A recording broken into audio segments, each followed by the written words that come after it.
Oh, it's running. Today's car, a Monte Carlo, early 80s. I can't remember the year right now. I have to look on the title. But this car was parked for who knows how long. I'm going to try to get it running. I think it's been parked. He said 10 years, but I've determined that anytime you ask an old guy how long a car has been parked, you just double or even possibly triple the amount of time he tells you. So I figured this car could have been sitting for up to 30 years.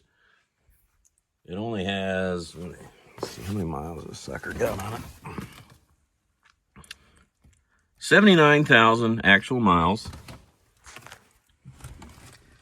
It is actual because in a GM product from the 80s, if it's got 100,000 plus, you're seeing metal on the brake pad. So that pad's not wore through. So that's legit. Interior is clean. V8 car. It's not rusty. It's not a rusty car. I mean, there is surface rust, you know. There is some of this here and there, but it's not through. There's no holes that I've found in the body yet.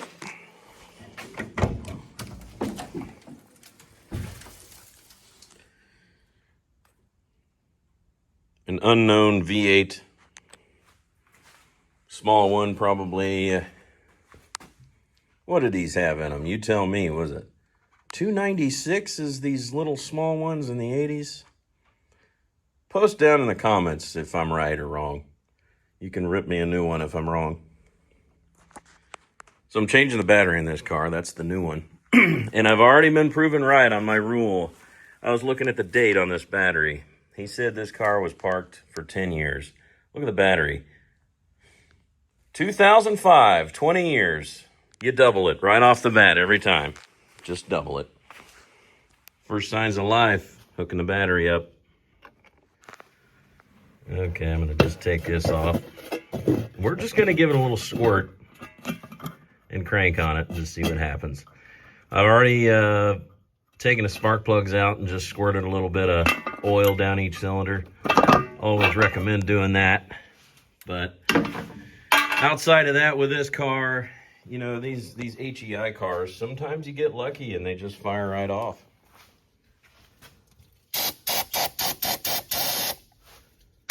We're just gonna give it a little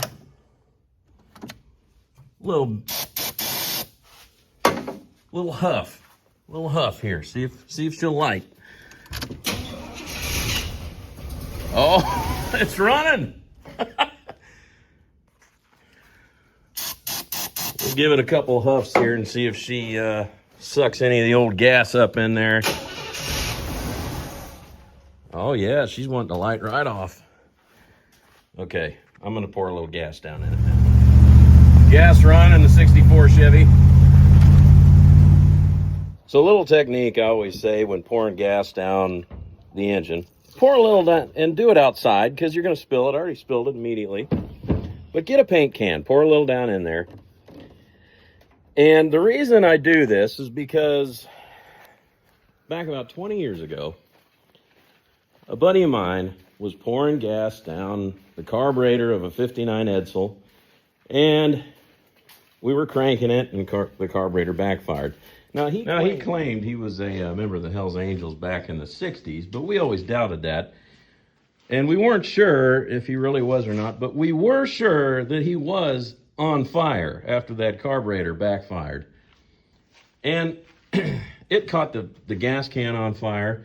Then he panicked. He went flailing, threw gas all over the engine, all over his jeans, all over the yard, threw the gas can. The yard was on fire. The car was on fire. He was on fire. So after we stopped laughing, and after we put the car out first, we put him out. He was okay. But always pour a little tiny bit before you crank it, and put a little bit in that little paint can cup. All right, let's try a little gas down in there. Give her a little drink. See what she does.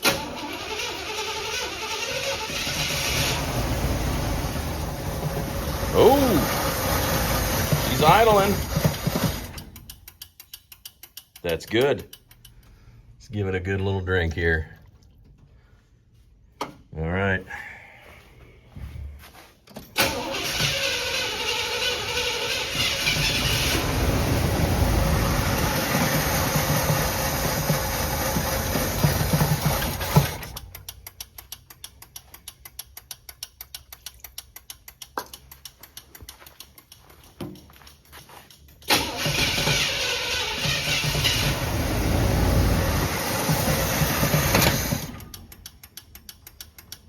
Oh yeah, it's varnished gas. I took a whiff of that.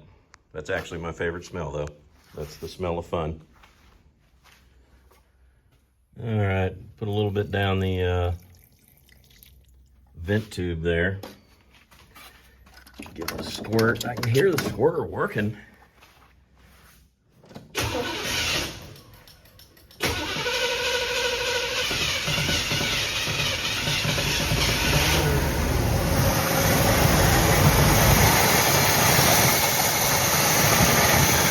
Yeah, I don't know if it's pulling gas or not yet.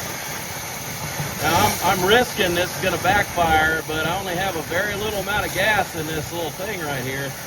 So if it does, it's not going to be a huge fire.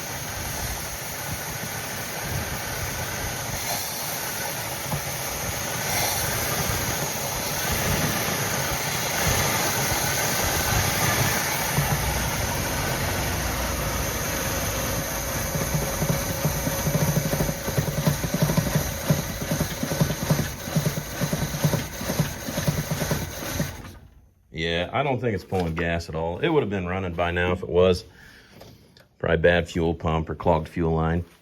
I think that's where I'm going to call the video for today.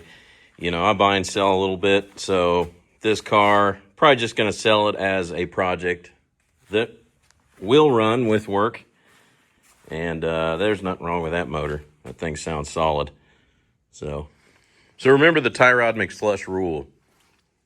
Whenever an old guy tells you how long the car's been sitting, you double the number immediately. Just off the bat, double it. Sometimes triple it. I've even seen a couple cases where you quadruple it. It's been sitting 40 years. Thanks for watching.